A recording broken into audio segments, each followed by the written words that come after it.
Hey Subhajit, good evening.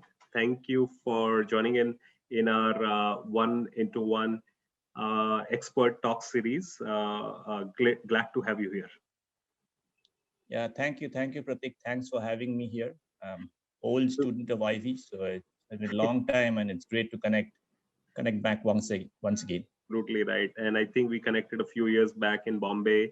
We just bumped into each other somewhere in the restaurant, right? Well, I think you were at that point of time you were working with City Group or No, which? no, no. I was with Accenture. I was with You were with that. Accenture Yeah, in Mumbai. Yeah. yeah. All right, Subhajit.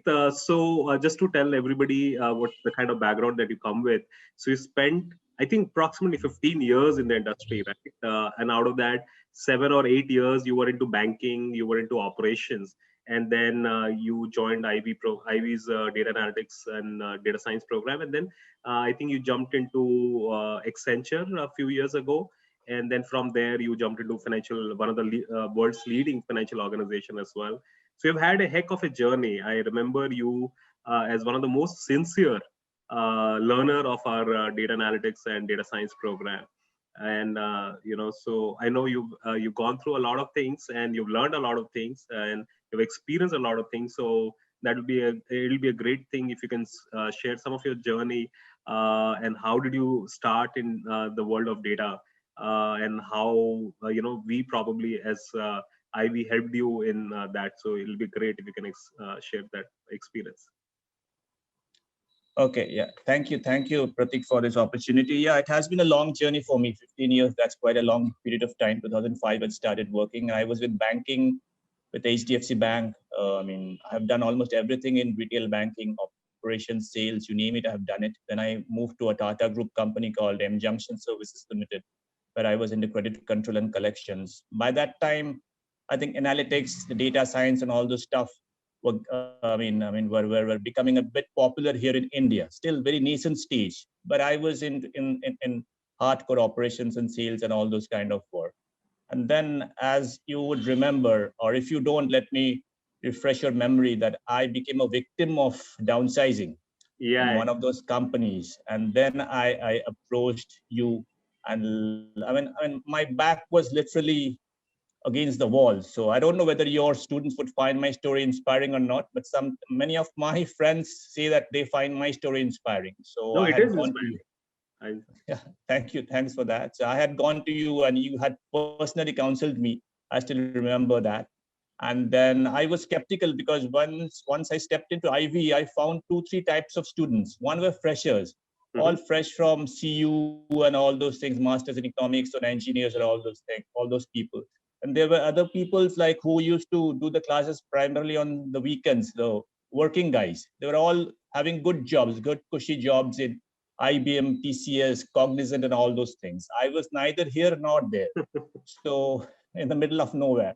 So because I had a lot of experience, I was earning a good salary, but suddenly I became a victim of downsizing. So starting a fresh, new domain, all those things. So I had a lot of domain knowledge, again, learning this tricks of the trade, whether that would be a risk worth taking. So I was in a dilemma. Then you guided me and say that, yes, it's a risk worth taking, which I took, and Ivy fully guided me. There can't be two views about that. I already had a good background of statistics and all those things, but I did not know SAS. So I learned SAS. I learned a bit of R. I think our batch was the first batch where you had introduced R. R was still very new at that time. I think nowadays, I'm sure you have introduced R and Python as regular Yeah. things in your Python has become mainstream now. Yeah. mainstream now. Absolutely. So in those days, Python did not exist. So I completed the course. Yes, Tomal and I really put in a lot of effort. We used to attend the classes during the weekends and sometimes during the weekdays also, do all the projects and go to your institute during the weekdays because I was jobless and so was he. So we used to sit there inside the classroom and do the joint studies and all I those things. remember, I remember you and I think Tanmoy, you guys paired pretty well, and you Exactly. worked on each and every project that we told you to work upon, and not just Absolutely. worked on the case study and projects which are part of the course, but you actually went beyond and worked on a lot more projects, right? And I still remember how many hours you used to spend at Ivy's office And I remember having a lot of discussions with you on different problem statements.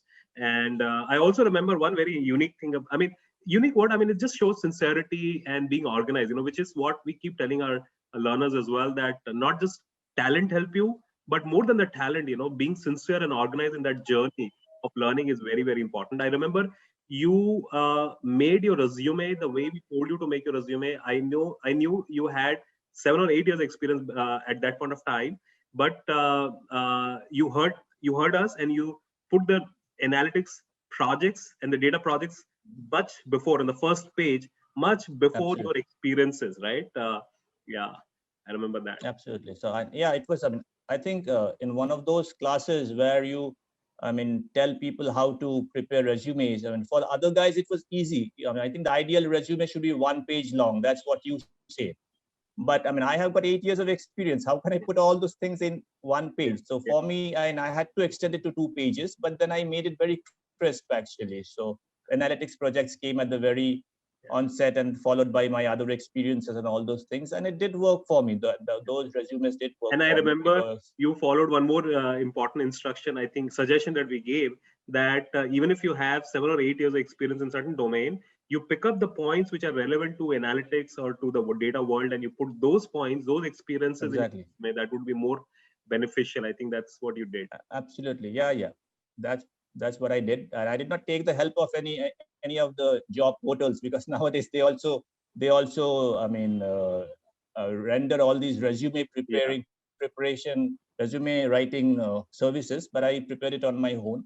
Yeah. And I tested it out, and it did work. I started getting calls from different companies and all those things, and then I cracked And it. I also remember about that journey, about that resume preparation. You created a very impressive LinkedIn profile as well, almost a replica of your resume, right? And you Yeah, put it in the exactly, summary exactly. section, you put in all the projects, and you made it very data oriented, right? Exactly. My LinkedIn profile, though I'm not at all active there as of now, was just a replica of my resume. Exactly the same things over there. Yeah. But then, yes, it did work.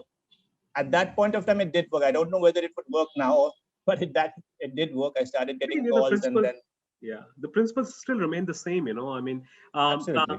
and if I remember correctly, you had a few years of gap as well in your profile, right? When you joined Ivy. Yeah, because yeah, I lost my job initially, and and technically what you call downsizing. It sounds nice.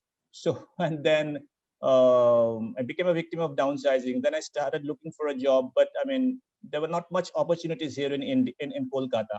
And then I signed in for this program of yours, and I did it for quite a long time. I did 6 to 8 months, or even more than that. So automatically a gap was created.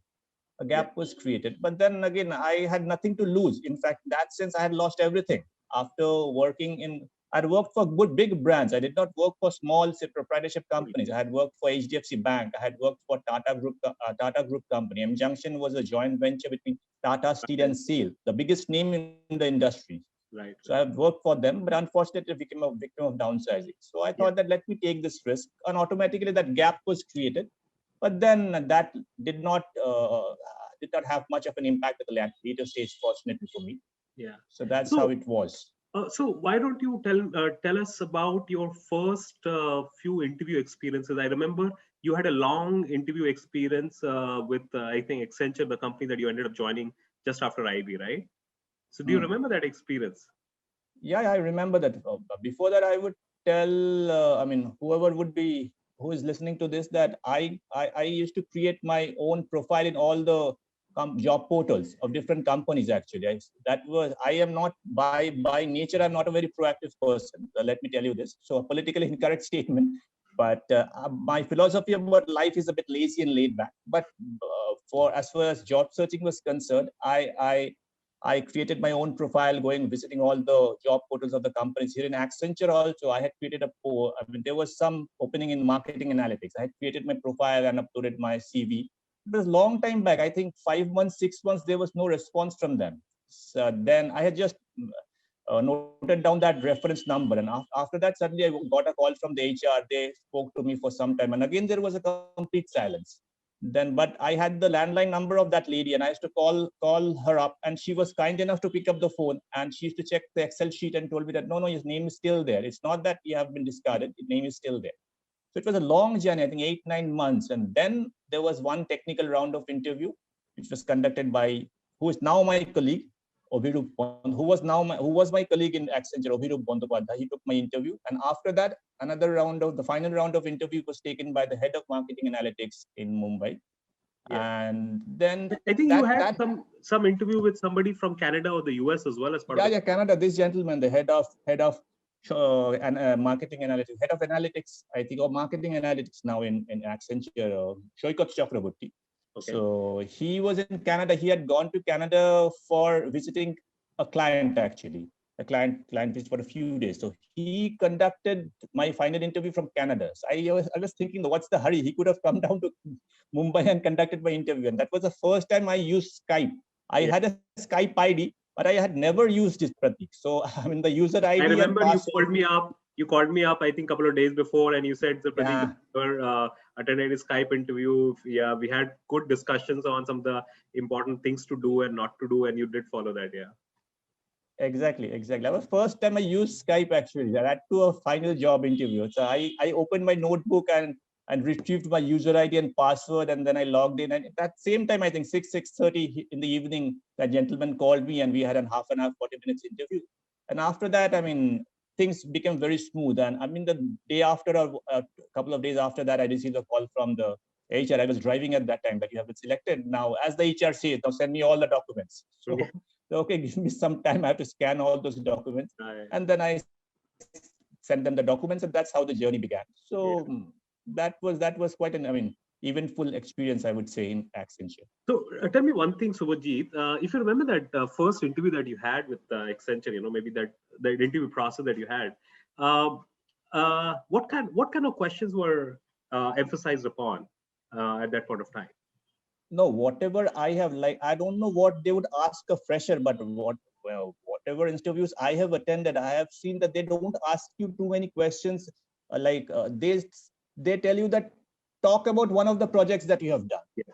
And you had done lots of projects are mentioned. The 7-8 projects or 6-7 projects are mentioned there at the beginning of my CV. They say that pick up anyone you're comfortable with and talk about that project. So suppose it's a time series ARIMA model project, suppose, which we did in IV, or a cross-selling project also, which we did in IV. So I started with the cross-selling projects, logistic regression, and all those things. I started talking about all those things, the steps that we followed and all those things. And then the questions started coming in from there. So they always used to give me the opportunity to pick up any project and talk about that project. So then, okay, what are the steps that you follow? The Hochschild-Lemaitre test. What's the Hochschild-Lemaitre test? Why do you do it? And all those things, and rank ordering, etc., etc. What are the other tests you follow? What are the steps you follow to ensure that the model is robust and all? The one question leads to another question, so on and so forth. That's how it went for me here in Accenture. The first interview, I still remember. I always used to speak about that logistic regression model because that's one of my favorite things. And I'm strong in that. So whenever people used to ask me that pick up any project, I just pick up any logistic regression model. And logistic regression is a bit difficult also to do. So if you can talk about a logistic regression model and prove that you have done it quite well and your concepts are clear, then I think that impresses the interviewer also. So I mean, compare it with so if I may ask you, compare it with some of the newer machine learning models which have come here and today's interview experience. Do you think that as a young aspirant who's maybe a fresh grad, who's trying to get into data science, or who's a switcher, coming with some experience in some other domain and trying to get into data science, do you think there would be a difference in the interview experience? A lot of times they said that, should we even learn statistics? I mean, so what are your views on it, Subhajit? No, now things have changed a bit. Yes, statistics you have to learn, but whether you would get an opportunity to apply that knowledge, that's a different question altogether. For example, I am in the BFSI domain, the banking, financial services, and insurance. That BFSI domain, it's a conservative domain. SAS is still used in our company. Yeah, but nowadays, R and especially Python is the newest thing, is the latest craze. So people are coming with a lot of knowledge on Python, artificial intelligence, machine learning, still in artificial intelligence and machine learning are at a nascent stage. And if you join a big company, you would get limited opportunities to apply artificial intelligence or machine learning and all those things. But if you join a medium-sized company or a startup and all those things where they can experiment with a lot of things, there you would get a lot of opportunity to do all these things. So you have to strike a balance. So if you're in a bigger company and you're in a pandemic situation, for example, then your job is safe, because if you're in a bigger company, you won't lose your job. But if you're in a startup company, maybe your job profile will be bit more attractive. You would get to learn a lot of things, but then you will end up losing your job. Yeah, that's always the debate, that joining a startup versus joining a more established brand, job security versus more learning opportunities. I wanted to ask you one more question. In terms of, I know in your, I mean, you work in one of the world's largest financial institution. Are you seeing a trend that people are using more of machine learning models, more of artificial intelligence models, or is there a lesser emphasis on fundamental EDA things that we used to do a lot earlier, or statistical modeling that we used to do earlier? Are you seeing a trend? I mean, change in the trend? The change in the trend is there. The shift in the trend is happening, but it's happening gradually. So it's not like that. I mean, for example, many people had given the clarion call that SaaS is going to become obsolete, but it's not the case. SaaS is still the market leader. Let's face it. It's still the market leader, and it still has got a lot of clients. And now they have embedded a lot of things in their system so that you can use SaaS and do artificial intelligence or machine learning, or you can directly connect with Python. Similarly, as I told you, since we are in a bank, one of the leading banks of US, so things are a bit conservative over there. The crux of the main projects or main operations work or analytics work is done using SaaS. For example, credit risk modeling and all those things that the team does. I'm not a part of that team. It's done using SaaS.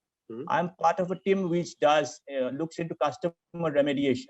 So the team is already there, which looks after customer remediation. We verify their work, audit their work. The team is called AQR, Analytic Quality Review. So we work primarily on SaaS. All of them are SaaS programmers.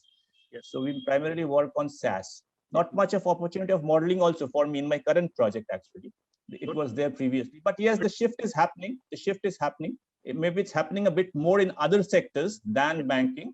And in other sort of industries, but in banking, it's happening a bit gradually. Let me. It's an interesting topic that we're discussing about data and uses of. How do we spend time as a data person? I'm going to show you one fun image, and tell me whether you agree with that fun image or not. Okay, just give me a second. Let me share my screen. Tell me if you agree with this. How much of this you agree with it? So, how time is spent in data science? What do you feel? Okay, 20%. The red portion is preparing, and that is complaining about the need to prepare data. Yeah, but the need to prepare data, and 20% and the red 80% is preparing data. Yeah. Okay. So do you agree? Do you agree? Yeah. I mean, a lot of time is spent in preparing the data, because the data which we would get would be in a very haphazard manner, actually. So a lot of time would be spent in preparing the data. So it brings me an interesting question here. As a fresh graduate who's planning to get into data science, do you think the focus on working on the data should also be there a lot, like exploratory data analysis and data cleaning and data munging? What are your feelings? Absolutely. If you don't, which we call technically data massaging. If you don't have a look and feel of the data, how would you understand what lies behind? You have to make your hands dirty, actually. It may become messy if you put your hands inside a bowl of you're cooking something. You're making a dough flour.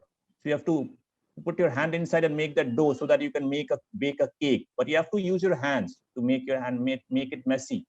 Otherwise, the same applies to data also. You have to make your hands a bit messy, play with the data, play around with the data, see, those outliers, the missing values and all those things, exploratory data analysis and all those things. Get a look and feel of the data. Then you will feel comfortable, you'll feel confident. Then you can do anything with the data. Even now, I have spent a few years now, but even if you give me a data and say that you don't have to do anything with the data, you build a logistic regression model, I will feel very uncomfortable. I will tell Pratik, just hold on, let me see what the data is all about. You have got so many variables. I'm totally confused. Maybe all these variables are not required. Absolutely. I have to discard the majority of the variables. So give me at least one day to do the data massaging and see how the data feels like.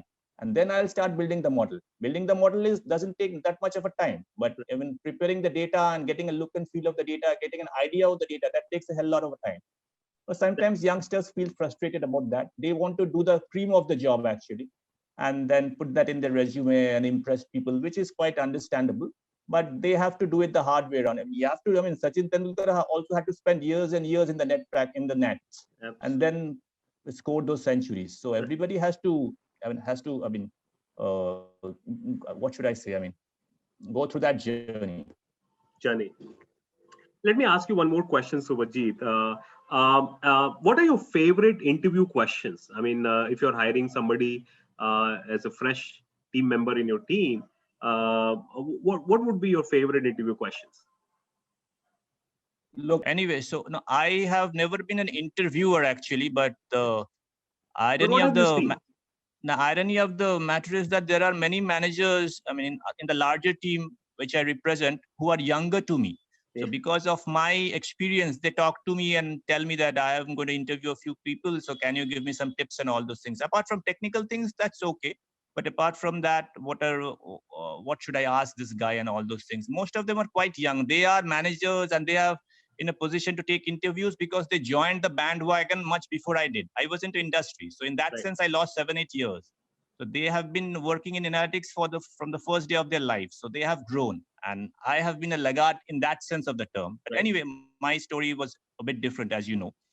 So I tell them that see that whether they're ready to learn. Actually, the attitude of the person, skill sets can be taught. Actually, you can, if you're not good in say some kind of programming, you can teach it to a person. But whether his attitude is there to learn and whether he has got an analytic brain or not. There are people who are technically strong, really are obsessed with their technical skills, especially engineering graduates and all those things. They are wizards in programming. But I mean, that's okay. You need that thing. I mean, Python coding, previously it was SAS coding, R coding, now it's Python coding. But whether you have that problem solving skill sets or not, problem solving attitude. How would you, what would an interviewer ask to verify whether a person has business problem solving skills or not?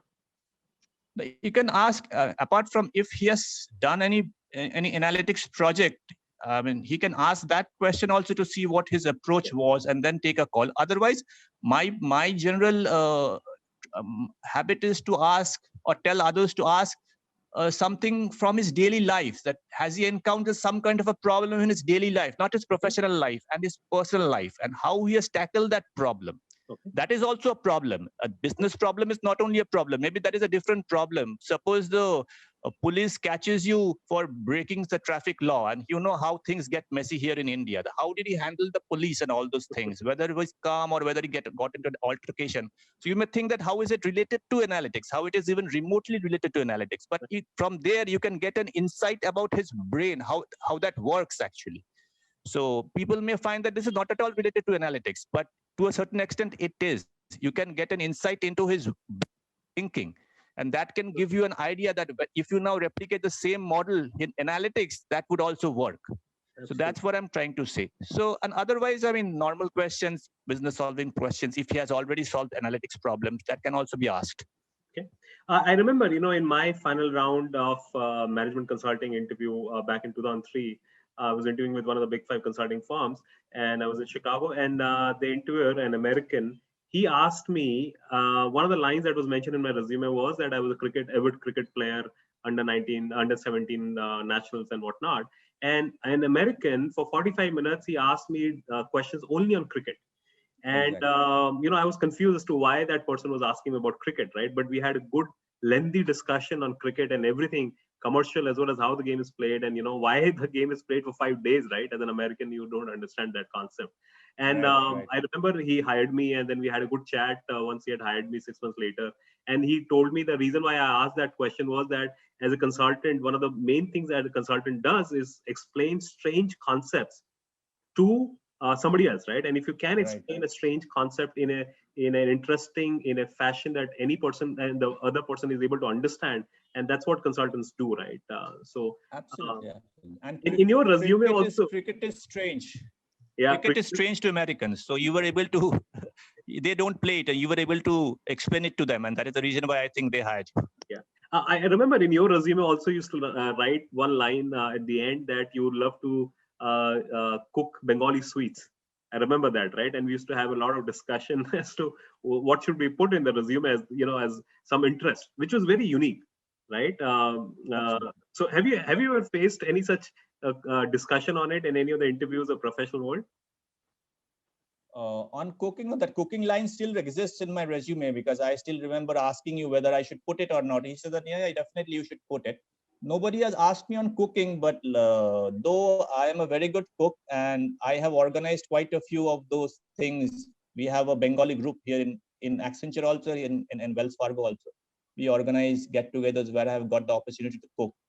But in an interview, I've never faced that question. But yes, my communication skills are a little better than the average English-speaking Indian. My writing and writing skills and spoken skills. So that, I think, puts me in an advantageous position, I would say. So I just a few weeks back, I had written an article for there's an internal group, PAM, Products Analytics and Modeling. I'm part of that group.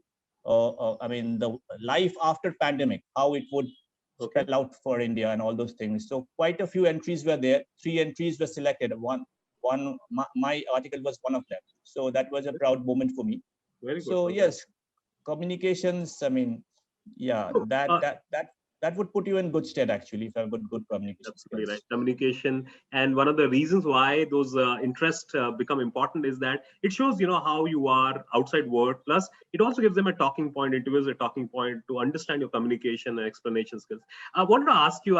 Since we are almost up with the time, I wanted to ask you what could be some of the important tips would you give to somebody who's switching their job from some other profile to the data world in today's time? What kind of tips, if they're going through a course like this, if they're trying to learn something like this, what kind of tips would you want to give to them? Okay. Well, first I would tell them to be honest, actually, with the interviewer, because why they're making this switch, they should tell the interviewer, if this question is asked, that you're passionate about data. Now I have already acquired a lot of domain knowledge, industry knowledge now, but I did not have the skill sets as far as analytics is concerned, SaaS and all those things. And now analytics is changing the world. There's so much of power embedded inside data, so which I have discovered. So I would like to build my career on that. So that could be an answer, which was my answer also in many of the cases, because I already had a lot of banking. Is nothing. In fact, now here in my company, there's not too many people who have that much of banking knowledge, which I have. Though Wells Fargo is a bank, most of the people working here in India are analytics professionals, but I am truly a banker. I worked in a bank. Even my manager's manager doesn't have that much of banking experience, which I have. Absolutely. So if we have a very solid solid industry experience, that would be a good point to talk about. Absolutely. And then you can talk about the projects. And then I'm a great believer in communications. Actually, with a speech, you can pull down a government also. So that's the power of speech. That's the power of pen. So if your English speaking skills, because interviews would be held in English, if your English speaking skills are better than the average, or a little better than the average, so that would be, you would be in a position to influence the interviewer, because you won't find too many people. You will find programming wizards and all those things, but you won't find too many people who have got good communication skills. Our Indians, we have average to below average English communication skills. Let's face it. Absolutely right. Average, at the most, average to below average. That's the overwhelming majority. There are only few people who are above average mark. And Dr. Shashi Tharoor level, so you leave it. Those are exceptional cases. You don't need to be in that level also, but you need to have very good communication skills, very good vocabulary. So I think that influences and impresses the interviewers also, because at the end of the day, you have to be a storyteller. Let me use this word, the storyteller. Can you tell a story? Anybody can build a model, but you have to sell that story to the client. Absolutely. He won't understand p-value. He won't understand rank ordering, Hosford, Lemeshaw test, ARIMA and all those things. You have to build a story and sell it to the client. Can you do that? Can you show him the dream? That's what I'm trying to say. So if you have those skills, then you are in a good position. But I mean, all the technical jargons are okay. You need all those things, but at the end of the day, you have to tell a story. So try to build your storytelling skills. So you can tell this to your, students, whether they're freshers or, experienced person. You need to have storytelling skills. If you have those things, nothing like it. If you don't have those skills, then you have to build on those skills. So storytelling around the projects that these guys have worked upon, and also storytelling about how they decided to get into data science and how passionate they are about the data world overall. Absolutely. Yeah.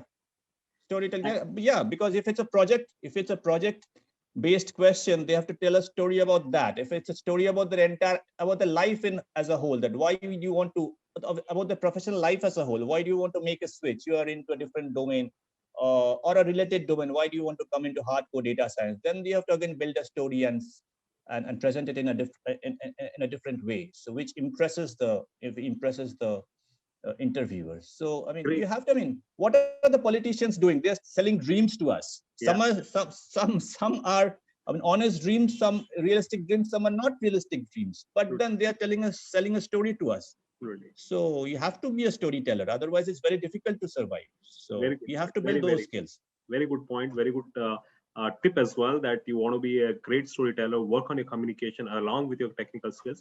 Subhajit, one last question to you. Since you've been our student as well, and I remember you thought it would be a difficult journey, but ultimately you worked very hard towards it. So we have more than 200 people currently enrolled into our programs.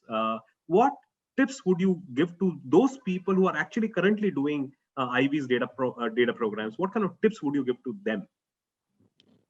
I would tell them that focus on the projects very sincerely. Okay. Because even in our time, I saw that many people attended the class, but then they did not complete the projects. There were many people who did not complete the projects. Tamal and I and a few others completed the projects. Everybody attended the class and they thought that that's the be all and end all of it. We have attended the class, we have learned everything. Nothing, that's only theory. You have to apply it in the projects. So take your projects very seriously. Complete all the projects that are handed over to you by IV.